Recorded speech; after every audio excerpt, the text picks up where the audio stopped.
5 hours before he is destined to take a giant stride into history, Colonel John H. Glenn, Jr. squeezes into his spacesuit. His smiling face belies the 10 postponements of his flight that have kept him grounded. This morning, the weather over Cape Canaveral and in the pickup areas is better, and there's an air of optimism as the Colonel walks to the gantry elevator. Carrying his now familiar portable air conditioner, Glenn prepares to go to the 11th deck as clocks point to 6 a.m. Eastern Standard Time. The skies are beginning to lighten, and a cool north wind rustles across the Cape.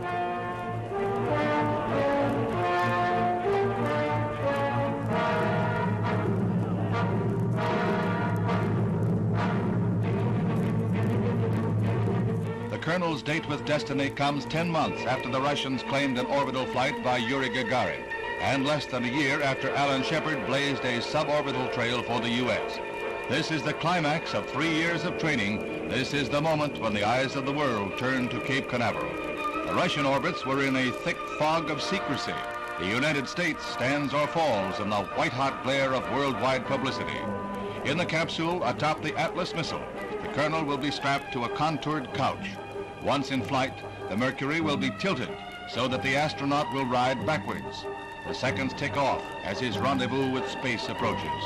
The hatch cover causes a slight delay when a defective bolt is discovered. Then, millions are moved to silent prayer.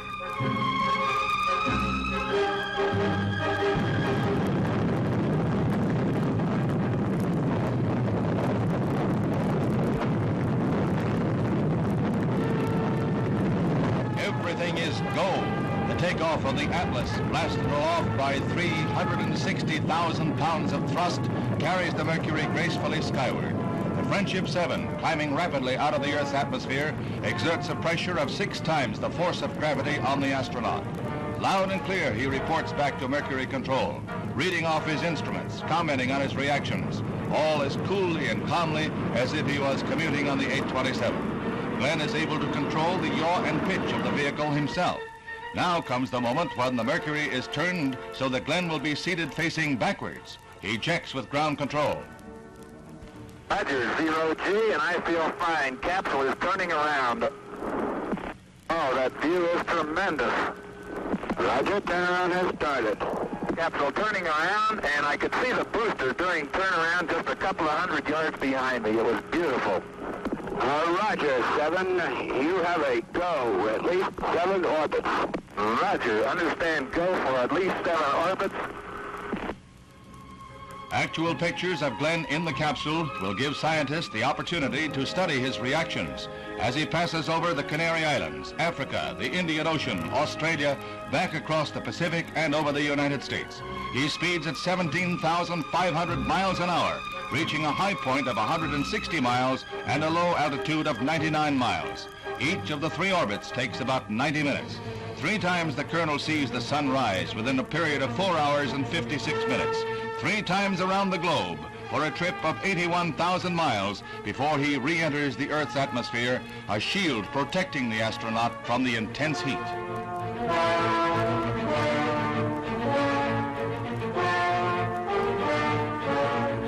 The carrier Randolph is the command ship in the pickup area, but Glenn, instructed not to jettison his retrol rockets, lands short of the carrier.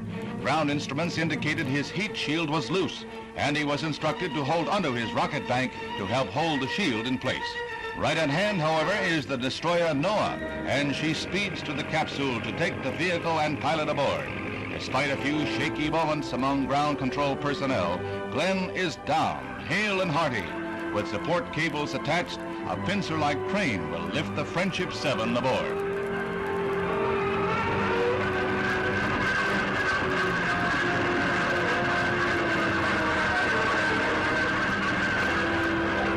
End of a saga.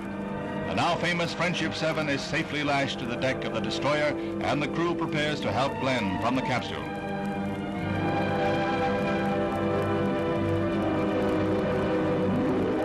First, they attempt to help the Colonel from his complex prison through the upper exit in the mouth. They encounter difficulties, and so it is decided to blow off the escape hatch cover.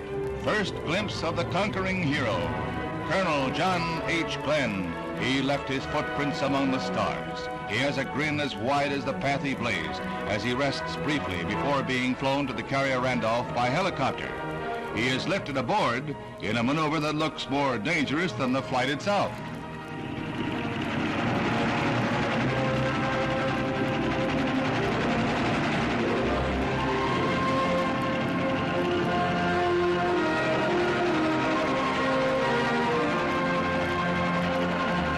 The helicopter takes him to the Randolph for a debriefing and examinations by medical men.